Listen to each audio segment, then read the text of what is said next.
Welcome, everybody. Thank you guys for tuning in to another episode of It's Just Business. I'm your host, Jonah Barnes Moore, aka Busy J, and this is my co-host, who also happens to be my mother. I'm Ina Barnes, aka Busy E. Ooh, there it is.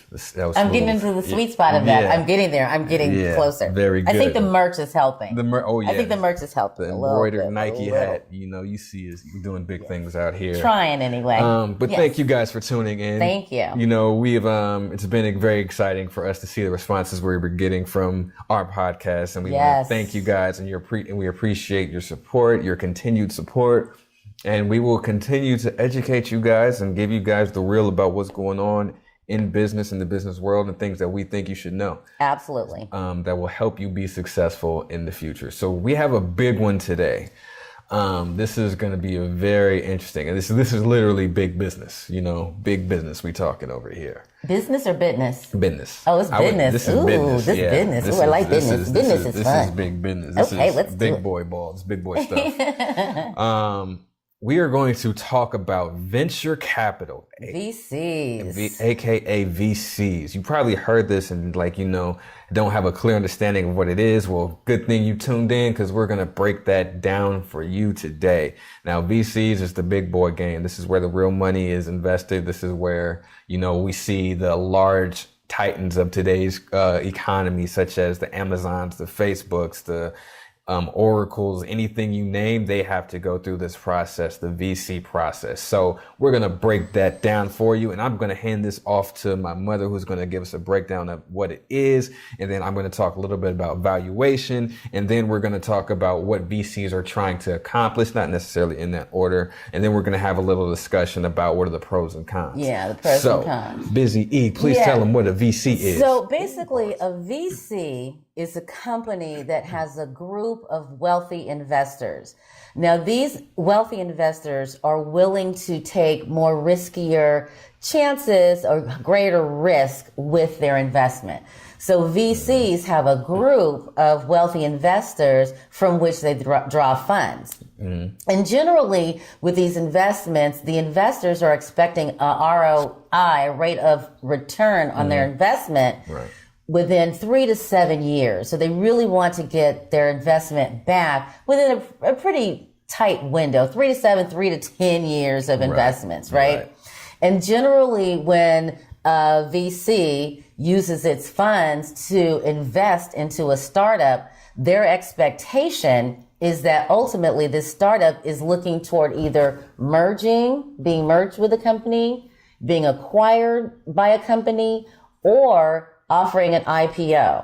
So those are the three kinds of things that VCs look at when they make an investment of the funds from these wealthy investors that they have funds from. And quick side note, the wealthy investors that she's talking about are called limited partners. You might hear that term. So being here in Silicon Valley, if you hear somebody saying like, oh, well, I'm a limited partner, just know that means they got a big bank and it's invested. They put their money into it. But the general investor, which is basically the VC, manages where the money goes and manages the process. Exactly. Those people are called general partners. Those are the people with the hands-on that are investing in the making the decisions, right? And then a brief side note, just in case people didn't know what an IPO is. IPO is an initial public offering. So when a company goes public, that means that they're publicly offering shares on a stock exchange such as the NASDAQ, S&P 500, all these different exchanges. That's what an IPO is, and that's the goal of VC. That's the initial offering. And so, you know, you can purchase stock, you try to manage a portfolio of stock investments. And so the IPO is the very first one, the initial public offering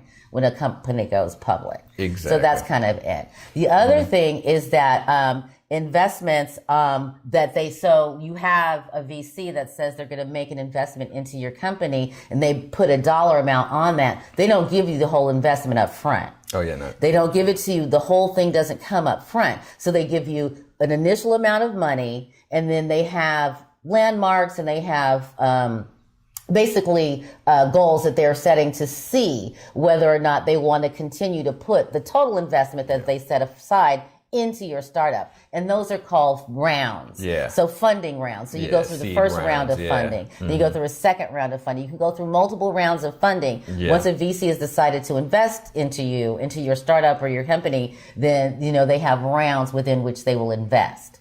So Exactly. just know that if you hear the dollar amount, just don't think, oh, I'm getting all this money, no, you're not. Right, right. The other thing is that the investors, specifically the general investors, and I think Jonah just said that, have influence over the company that they invest in. So they are going to have influence over your company. Right. But generally what happens is that for a VC to make a decision on who they're going to invest in, first of all, they need the startup or whatever organization that's looking for the funding needs to have a few major things. The ones that I'm going to mention are: you need to have a good business plan. Mm-hmm.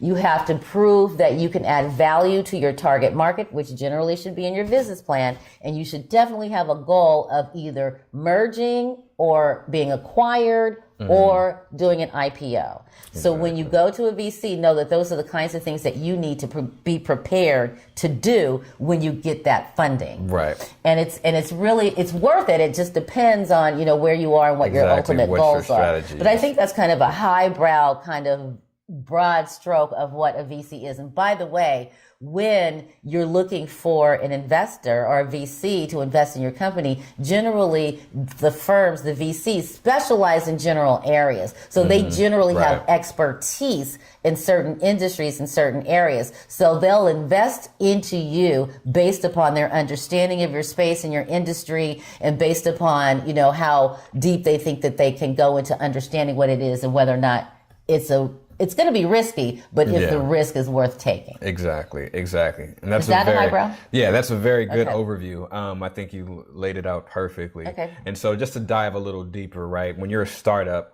looking at, and now you're thinking, I want to get a VC to invest. That's all I want. Yeah, I want to go to the IPO or get acquired or whatever.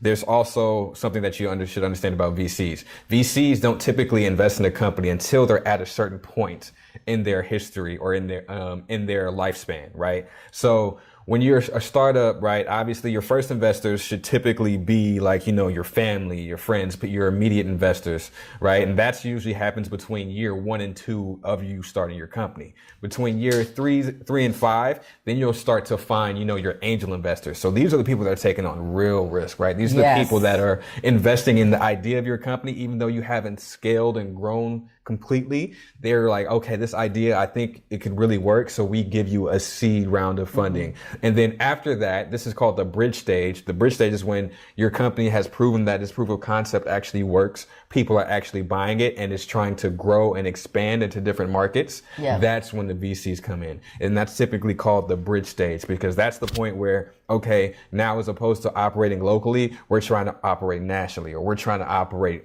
globally. So they're trying to help you. Okay, we'll give you the funds you need to expand, but we're also going to need to have some ownership of the company, and because we have expertise in making it grow. So that's really important to understand that if you're a startup just starting out, if you feel comfortable with your concept, go for angel investors. Don't go to VCs, because VCs are most likely going to say no, because they're looking for a specific point, right? They're looking for you to be at a specific point, which is a scalable business, and they see growth and value in your business that could go huge on a large scale. Yeah. Now, the reason why this is with VCs is because you have to understand where VCs are coming from. Their goal is to make more money, right? And make money for their limited partners. Yeah, for their limited partners, who are the big people, the pension funds, the people that make over $400,000 a year, foundations, high net worth individuals, public pension funds.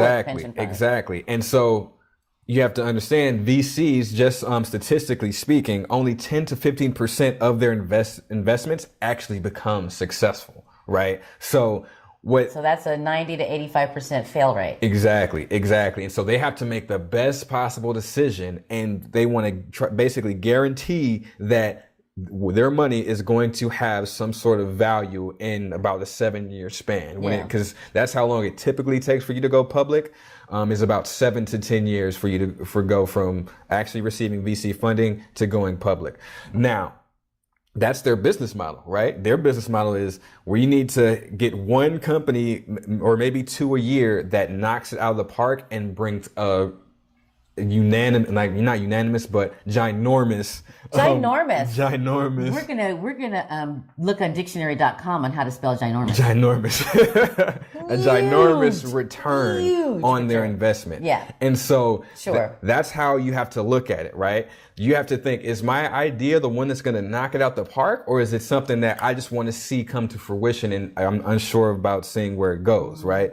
So that's how you have to approach a VC. Now, an angel investor, that's just all about proof of concept. Look, we got a few customers. We know this works. We just want to, expand locally or, in your immediate area. That's where you should kind of gear towards pitching your and you want to company. maintain a lot more control over it when you go with an angel because, right? Is that right? Yeah, Is absolutely. that right? Because at the end of the day, because if you have this idea, if you have this wonderful idea and you're like, I just want my idea out there in the world. I just want, I don't need to run the company and I don't need to, but I just have this wonderful idea that's going to change the way certain things are done. And if only I could get the funding and get this out there, Right. I've done my job. I'm cool. I can retire with my multiple millions or if not billions of dollars. Right. That's fine. But if you really want to, give birth to and raise the baby, Right. then you need an angel. Because this is where the catch-22 is. This is what they never say. Like when, companies are like, oh, we got $1 million seed round. We got this, we got that.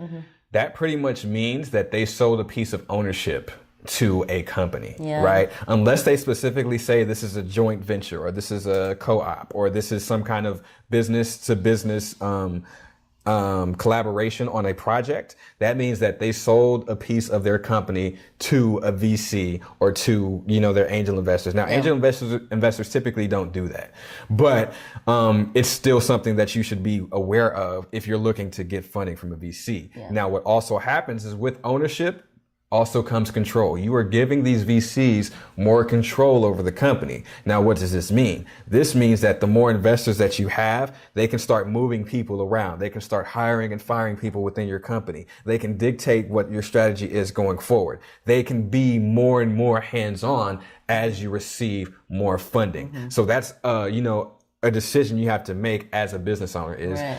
how much am I really willing to give up? Yeah. Maybe I just need a little bit of funding here and that'll be it. I just need one investor. I don't need 10, 20 because I'm not trying to go to that IPO level or I'm Right. not even trying to get acquired, right? So you have to really sit there and make this decision. Like, what do you want to do, right? If you were looking to own the company the whole time, play the long game, go slow. Play the 'Cause long game. what they're trying to do is in 10 years, make this become a multi-billion-dollar company, Right. bring in all the money back. So that's another Pride, thing. Yeah. provide value to their investors. Yeah. And so that's another Yeah. thing. The money that is given, right, to you from a VC, they expect to actually have that money paid back 100% in return, right?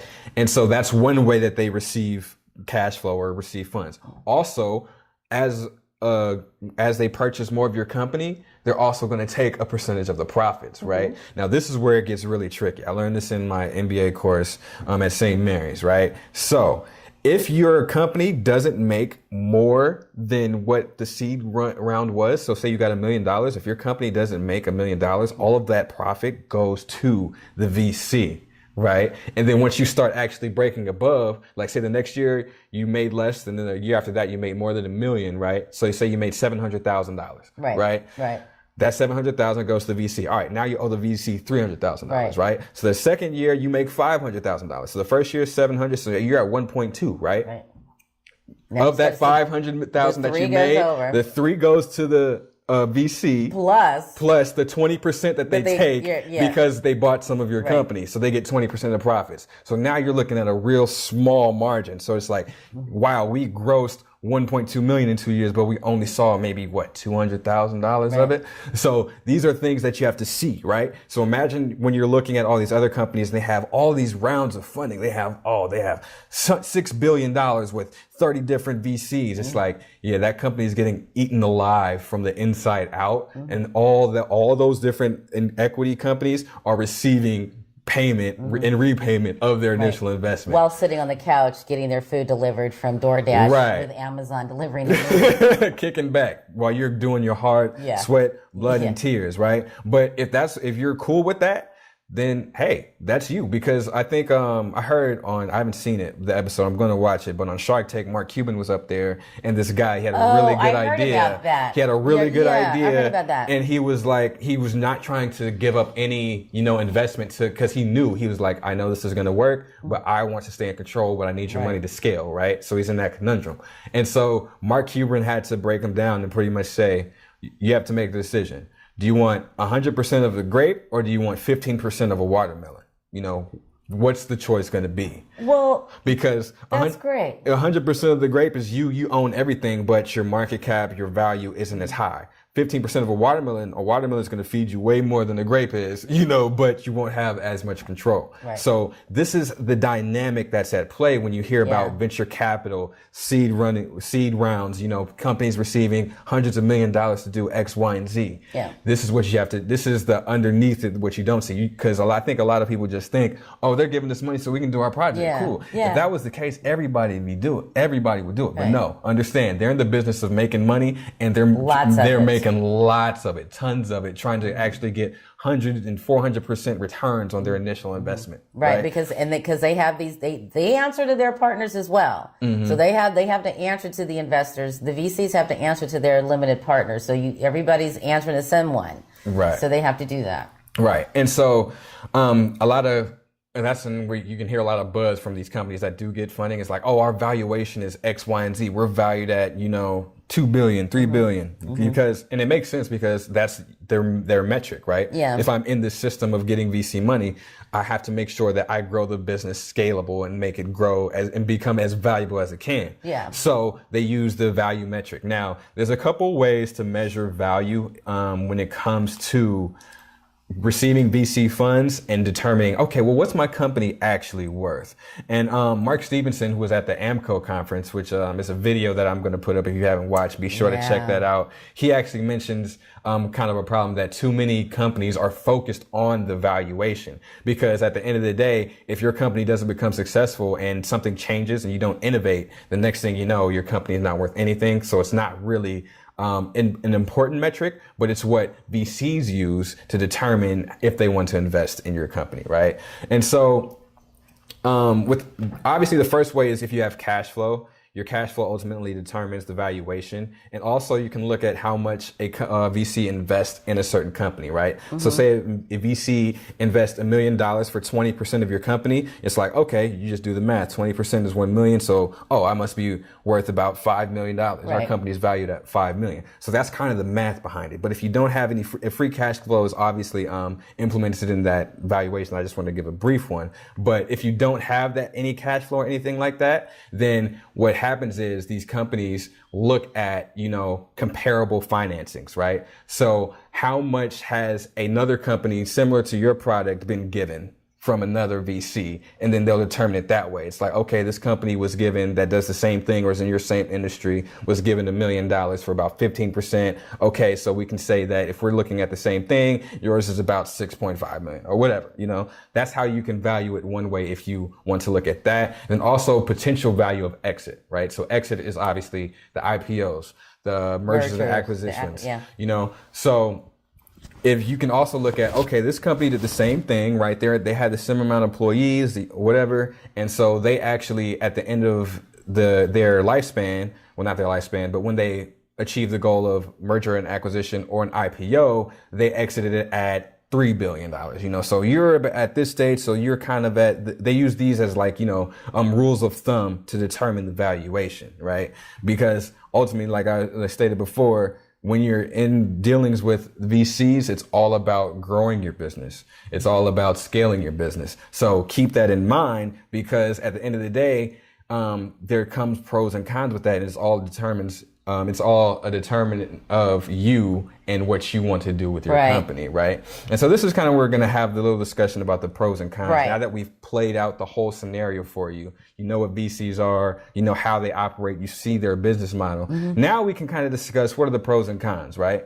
So obviously it was a pro that you mentioned is that if you're looking for just to be a quick 10 years and, I got this great idea, I want to see it come to fruition, and that's all I'm concerned about, then VC is probably that route for you. Because if you have an idea, again, if you have an idea where you're like, oh, this is so great. It's like, I have no experience necessarily running a business or anything like that. And that's not even a goal of mine, but I have come up with something amazing and I want to see it in the marketplace. And I'm okay with, releasing the running of the business ultimately down after, obviously, I get paid, obviously, but, if you're okay with that, VCs is definitely a way to go. That's a real pro. But I think the downside of that, if as the dreamer, as the person that comes up with an idea, when you go down the road of the VC, what can happen is that, okay, you have this vision and you have this thing that you've created, and then, it's being run by people who don't share the vision. Yeah. That thing is going to look, this potential that it look very different than what you envisioned. Exactly. And it may not be like, that's not what I had in mind. I didn't want it to be used this way. That's not what I was thinking. And, so you have to, that's what you kind of give up. Exactly. Because then now, like this is really important when you're owning a business, right? Obviously is your company culture, right? So your company culture and establishing who's hired and how and why they're being hired has a lot to do with the culture of the company. Now, when you're in dealings with the VC, that culture is we need to get this company public. We need to make this company as marketable, as scalable, and profitable, and valuable as possible. Right. So all of that visionary stuff that, your utopian ideas or whatever, how you saw originally, those are pretty much going to go out the window the more and more people are implemented and planted in your company. Because the CEOs that they put in, the COOs and the CMOs of these companies are people that have experience taking a company public because it's so hard to do. Right. And they know how to put in R&D people to say, what can this thing really do? Right. And what is the direction of this thing? Where is the direction? Yeah, we started out here, we wanted to go this way, but now it makes more sense and more profitability, or, we'll get higher valuation going this way. And you were like, that's not that's not what I wanted. No, we were supposed to do it like this, but then they're like, nope, this is how we get sales. This is how we make the bottom line look good. This is how we make sure our investors are happy. Yeah, I think that's clear. Yeah. And people, you have to understand that you'll be working for somebody at the end of the day. If you were looking to own a business and you start getting these VCs and VC after VC after VC in your fund, then in your company, then you're going to be working. Yeah, I think it's kind of like if you think of it in terms of you have a mom and pop, A&P store where you have the knickknacks and the candy and the milk and blah, blah, blah, blah, blah. And you just love the store but you also want to have this certain offering like with candles and other things like that. And you have the store. And then guess what? In comes 7-Eleven. And it's like, oh yeah, they can add money. And then all of a sudden it goes from being this lovely thing to a 7-Eleven. Right. Which is going to be much more, and all of a sudden the vision that you had for this thing, this isn't what you had in mind. Yes, it's profitable, you've made money, but it's now a 7-Eleven. Exactly.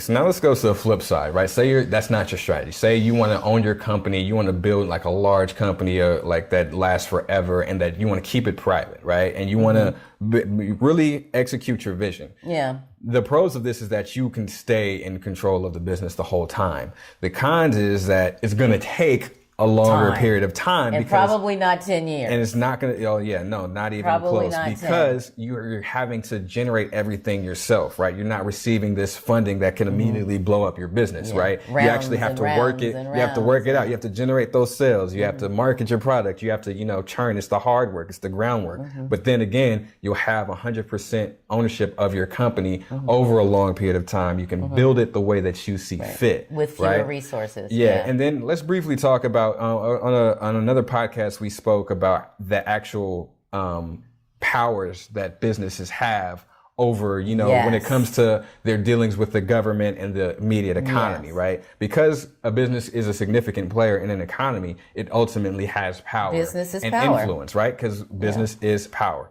So if you're looking to go the VC route, you're giving away that power, not just from people also owning your company, but now that capital that company generates won't necessarily reflect your interest when it comes to lobbying and trying to deal with the economic agendas that are at play with the government. It's going to be those board of directors that are like, okay, we want our lobbyists to push for X, Y, and Z. You will not have much of a say in that. As much, yeah. So if you're for, I don't know, gun control, That's what you personally are for. But then you go down this road of the VC and the people, some of these investors. Yeah, they're like, we're not about gun control at all. Yeah. We're going to lobby against gun control. Right. Then that you're caught in that situation where you gave up power. Now, when you're in the position of keeping your company private for the longest possible, and you become a huge successful company, you can actually, hey, we want to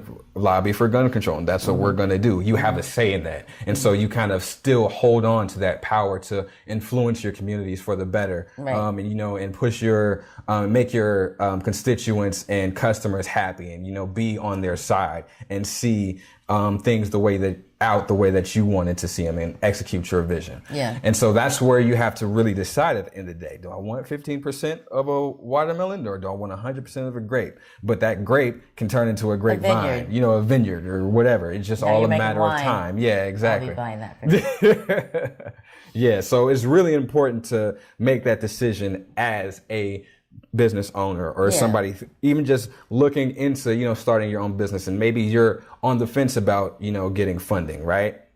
These are things that you want to look at. So I hope that this has been, informational for you guys. I think and so, educational. because again, that's what we're here to do, is to help educate. But yeah, it's food for thought. I really think it's really food for thought, because a lot of startups out there honestly trying to figure it out. What's the best route for us as a business, as a startup, and what's the best way to go? And hopefully this has provided you with some food for thought. Consider these things. What's your vision? Where are you going? What's your ultimate goal? Are you cool with, 7 to 10 year, I can go and sell beads on the beach in Jamaica and let the VCs run my company, or you want to be sitting on the board, making the decisions and influencing Congress. Where are you going? Where's your headspace? And it was just important for us to talk about it, because this is something that's not talked about. This is information that you really have to go into deep research for yourself we didn't have this podcast. But I also think that it's information that's taken for granted too. Yeah. I think that people just take for granted that startups and most people in the workplace or in the new businesses know what VCs are. You didn't want to take it for granted that everybody knows this stuff. Exactly. And that's why it's important that we do this educational piece, because at the larger scale of things, right? When you take a look at it and you look at the fact that not a lot of people do know that this is how VCs operate, and this is how they work, and this is why they're so powerful, right? You can see that the trend of starting a business, getting funding, making sure that it grows, and then, that success is really, selling your company back into these larger companies who are dictating how we live in our country, in the U.S., right? In the world, and everywhere else. So you can see that we're literally, the norm typically is to give up your power to a VC to scale your business, and that's success, right? But we want to challenge that idea and say, hey, look at the whole picture. We want to give you all the information up front, because I know some people are thinking that's the only way that you can have a successful business is, I got to start up a business. I got to go get VC. It's like, no, you can do it the hard way too. You can keep control of your company, grow it little by little from the ground up, execute your vision the way you see fit. My favorite company that's not public is In-N-Out. I'm like, that is amazing. When I found that out, that's what a hamburger is all about. Yeah. I'm like, thank you for that. I cannot tell you how many times I've taken this when he was a child, In-N-Out. Good Lord, I could not go there enough for him. But okay, I digress. It's delicious. Now I'm a Five Guys person now. I'm not even gonna lie to you. I like Five Guys. Five Guys is the burger joint for me. And Shake Shack. Once they get a Shake Shack out here, oh my God. Oh, well, for me, it's all about the fat burger. It's all about the fat burger for me. If you could just put a fat burger in my local town, I would be so happy. But anyway, we love burgers. I know. It's lunchtime. It's lunchtime. Can you tell? But anyway, you can see you can be successful by having a private company, and it can be $1 billion business, right? You just got to grow it from the ground up. You got to do the hard work, and that is something that you have to decide. And so this is something that really goes back to your strategy at the end of the day, right? Because your strategy is ultimately going to determine what steps you take, what objectives you want to reach, what goals you set, right?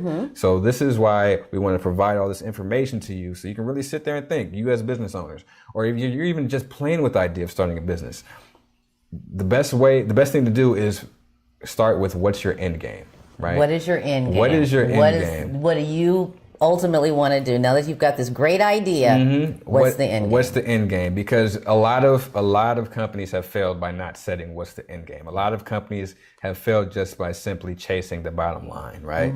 And when you think of what the end game is, it makes the picture a lot clearer. So we also we help you guys with that here at JBM Consultants. You guys just have to reach out to us, fill out the contact form, let us know what we can help you with. We do startup facilitations. We do, innovation consulting. That's really our specialty. Our niche is innovation, because innovation can keep you in business for a very, very long time if you stay ahead of it. Keeps you sustainable. I'll just give you guys a little nugget out there.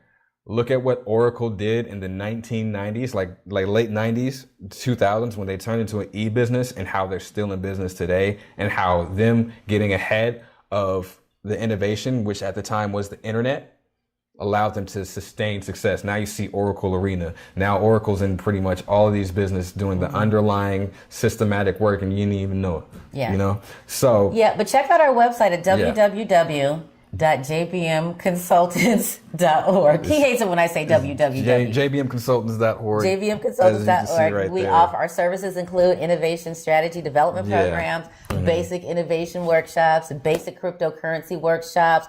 Also, Jonah has an online course for cryptocurrency. I know cryptocurrency is not doing too hot, but I'm telling you, don't sleep on it. I don't go to sleep. Everybody's like, oh, Bitcoin's failed. Haha. I'm like, yeah, okay. XRP, that's all I'm gonna say. XRP. Yeah. And then also, you want to. We also offer startup facilitation workshops, career coaching programs, talent acquisition services, and then we have executive membership packages. So just check us out at jbmconsultants.org. Also, go check out our merch. I'm excited. Yes, this is the hat. This is one beautiful piece that I'm wearing. I'm rocking it today. So check out the innovation first edition. Innovation we have mugs, we have T-shirts. So check out the merch on our website. But and also look for us on Twitter. I'm Busy E. He's Busy J. Find us on Twitter. Look at us. We're on Facebook, LinkedIn, Instagram, YouTube. We're all over the place. The easiest way to do it, go on our website. You see those little circles on the side. Just click that. It takes you directly to our social media pages. You don't have to worry about it. We can't wait to see you, and we can't wait to see which merch you pick. Pick out something show us. Buy the one that you like as the most, as your favorite one of the offerings. I'd like, because I love the cap, and my sister loves the mug, but you might like one of the T-shirts better. So let us know which one you like. Purchase the one you like the most. Exactly. So we want to thank you guys for tuning in. Thank you for your continued support. And remember that what we say up here is not to offend you. Not at all. If you're in your feelings, get out your feelings. Because for us, it's not personal. It's just business.